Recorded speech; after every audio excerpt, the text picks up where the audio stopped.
Saturday, October 8th, 2016, Monaco 64, home of alternative economics and contrarian views. I like to talk about the balance of trade, which is something mainstream economists, publications don't really focus too much on. And why do I not want to talk about that? Well, because the United States and the United Kingdom, they've been running balance of trade deficits, trade deficits for years now, and there's no talk about that. This week, when we had the flash crash the other day of the pound, all we get in the news it's because of Brexit. The FT, for example, says UK business to warn May over hard Brexit after pound plunges.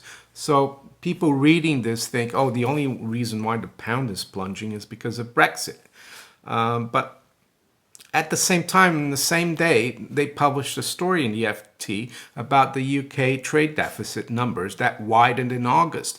It came out yesterday, the data, and the trade deficit was 4.7 billion pounds. It was expected 4 billion. So despite the drop in the pound this year after Brexit, we're still running huge deficits. And so is the US. So I want to show you a few charts here. I'll start with the US because it's very interesting. The balance of trade for the US, and this is from tradingeconomics.com, and you can see that from 1950 all the way just before to the early 70s, and we keep getting this thing about the early 70s. That's because the Bretton Woods system collapsed then, and the gold standard went out the window. You can see though that the US basically ran a balance of trade, balanced. It was, that line is hugging that zero line throughout the 50s and 60s. And then you can see now that I think 1969 might have been the last time the US had a trade surplus annually.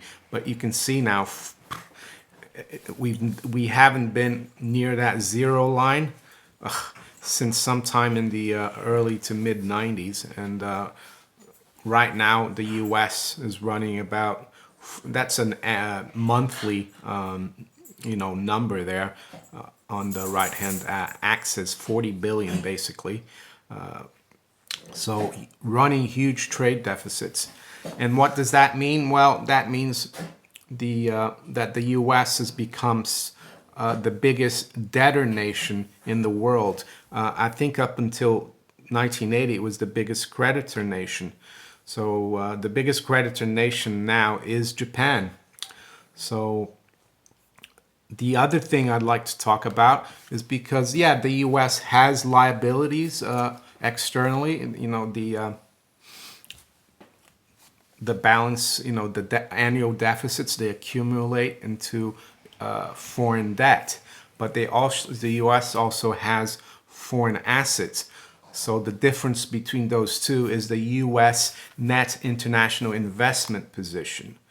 And there's another chart here, U.S. net international investment position. So if you look here, since the late 80s, early 90s, that investment position has been negative.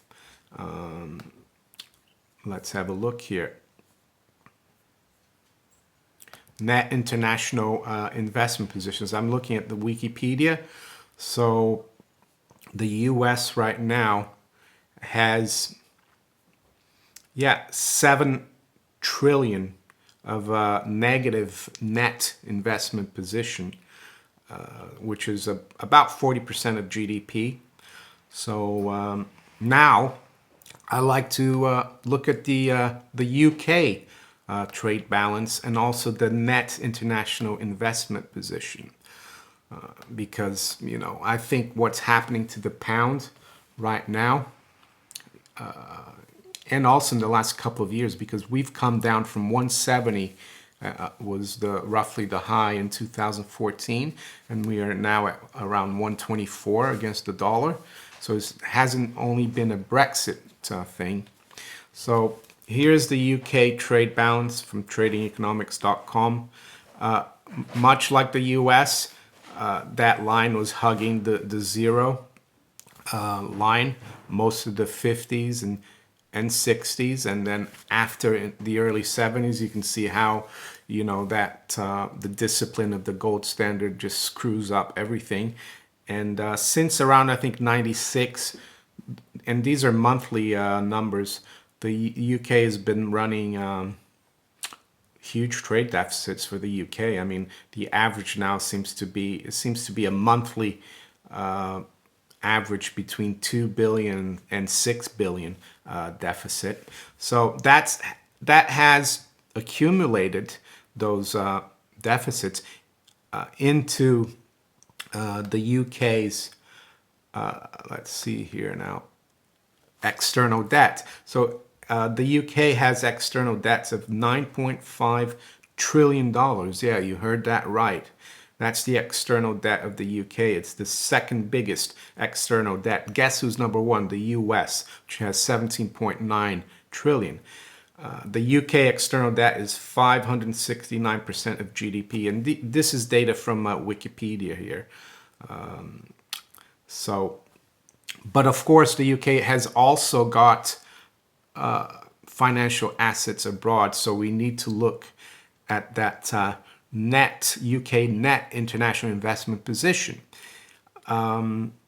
So I've got this chart here from the source is ONS, which is Office of National Statistics in the UK. And you can see again up until the early 70s, the UK net international investment position was pretty much hugging that zero line. And since the fall of the gold standard or Bretton Woods, we've been all over the place. If anything, it's been going downwards. And the latest number there for 2014 was 454 billion. So that's the net investment position of the UK, net international investment position. And according to Wikipedia here, I've got the net international investment position page. Let's have a look here. The UK, as of 2014, had 444.5 billion pounds in deficit in their net investment position. And that was equivalent to 24.8% of GDP. So I know this sounds, it's not as interesting as my usual videos, but I just want to accentuate the fact that the reason the pound is going down is because of that. Because of, we've been accumulating too much foreign debt. Our net investment position has been collapsing in the UK. And basically, we've been spending beyond our means internationally. So, the accounts have to get rebalanced with other countries. I think countries are losing confidence in the UK to be able to keep this spending, keep spending on this credit card, international credit card. And that's why the pound is going where it is, which is to zero. And the same thing is going to happen to the dollar. The dollar has been a bit more immune because the US dollar is the most important reserve currency in the world, or the reserve currency of the world. But now with China becoming more and more important, and its currency, gaining a lot of credibility for international trade, I think the next currency to get really hard will be the US dollar. I don't know when that's going to be. And it's not going to be because of politics, or if Trump wins, they're going to blame, are they going to blame Trump for the collapse of the dollar? No, the collapse of the dollar has been brewing for, decades. So has the pound. It's nothing to do with Brexit. Don't let mainstream media distract you from the truth, which is basically the US and the UK have been running a huge credit card bill internationally, and that is not sustainable. So if you enjoy my videos and analysis, please like and share it far and wide, and subscribe to my channel if you haven't yet. And if you'd like to donate, please,